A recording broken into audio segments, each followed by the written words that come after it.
Want to activate eSIM on your iPhone running iOS 26? First, make sure your model supports eSIM. Any iPhone 11 or later is compatible. To migrate an existing plan, unlock both iPhones and keep them close together. Open Settings, tap Cellular, then add eSIM or Setup Cellular Plan. Select Transfer from nearby iPhone, and follow the on-screen prompts to move your electronic SIM instantly. If you're adding a brand new plan, open Settings and tap Wi-Fi to join a network.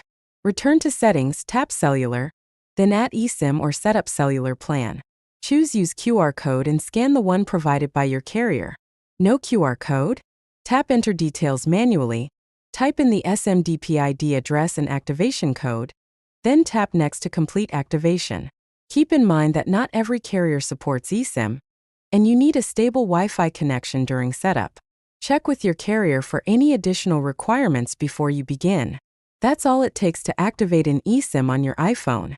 If this helped you, tap like, share your favorite eSIM tip in the comments, and subscribe for more quick tutorials.